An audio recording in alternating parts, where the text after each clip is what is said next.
کوئی بھی شخص اپنی زبان سے اللہ کے کسی بھی نبی کی توہین کرے اس کی سزا موت، وہ بندہ مسلمان ہو یا کافر۔ آنکھوں کے اشاروں سے نبی کی توہین کرے، ہاتھوں کے اشارے سے نبی کی توہین کرے، سر کے اشاروں سے نبی کی توہین کرے، وہ کوئی بھی نبی ہو،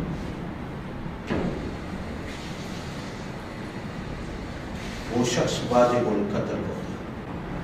کسی بھی قسم کی وہ رعایت کا وہ حقدار نہیں۔ اگرچہ بعض فقہا نے لکھا ہے کہ اگر وہ توبہ کر لے تو یہ گناہ معاف ہو جاتا ہے، ورنہ امت کے 90% فقہا علماء کا فتویٰ ہے کہ اس مسئلے میں توبہ بھی قابل قبول نہیں، معافی مانگ لے۔ علماء نے لکھا ہے کہ معافی دینے کے حقدار بھی اللہ کے رسول ہیں صلی اللہ علیہ وسلم، نہ کوئی صدر، نہ کوئی وزیر اعظم، نہ کوئی وزیر، نہ کوئی جج، نہ کوئی چیف جج، نہ کوئی بڑا قاضی اس کی معافی کو قبول کرنے کا حق نہیں رکھتا۔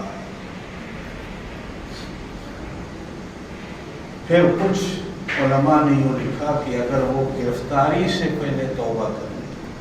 معافی مانگ،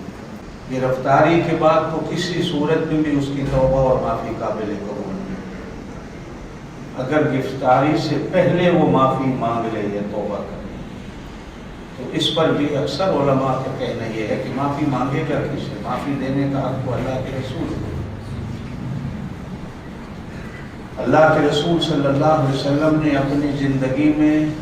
کچھ گالی دینے والوں کو معاف بھی کر دیا، اور کچھ گالی دینے والوں کو اللہ کے رسول نے بھی معاف نہیں فرمایا، بلکہ جس دن مکہ آپ صلی اللہ علیہ وسلم نے فتح فرمایا، کچھ آپ صلی اللہ علیہ وسلم کو گالی دینے والے کعبے کے غلاف میں چھپ گئے، اور مکے میں کسی کا خون بہانا، کسی کو مارنا ویسے ہی جائز نہیں تھا۔ تو آپ صلی اللہ علیہ وسلم نے ارشاد فرمایا کہ کچھ گھنٹوں، کچھ گھڑیوں کے لیے اللہ پاک نے ایسے لوگوں کا خون بہانا مکے میں مجھ پر حلال قرار دے دیا، لہذا اگر کوئی غلاف کعبہ میں بھی چھپ جائے تو اسے بھی قتل کر دو۔ چنانچہ غلاف کعبہ کے پیچھے چھپے ہوئے 2 آدمیوں کو قتل کر دیا گیا فتح مکہ میں۔ اور کچھ ایسے لوگ بھی تھے جن کو آپ صلی اللہ علیہ وسلم نے معافی کر دی، کچھ یہودی تھے جو حضور صلی اللہ علیہ وسلم کو گالی دینے والے تھے، آپ نے فرمایا کوئی ہے جو ان کا سر کاٹ کے لے آئے؟ تو ایک صحابی حضرت محمد بن مسلمہ رضی اللہ تعالیٰ عنہ کھڑے ہوئے فرمایا اللہ کے رسول اجازت ہے؟ فرمایا جاؤ مار کے آ کر حضور صلی اللہ علیہ وسلم کو خبر سنا، یا رسول اللہ میں اسے مار آیا۔ فرمایا جو اللہ کے نبی کا دل ٹھنڈا کرتا ہے اللہ اس کی قبر کو ٹھنڈا کرے۔ جو اللہ کے نبی کو گالی دیتا ہے کسی بھی صورت میں، یہ قرآن کا فیصلہ ہے، ان الذین، بے شک وہ لوگ، یؤذون اللہ و رسولہ، جو اللہ اور اس کے رسول کو کسی طرح بھی ایذا دیتے ہیں،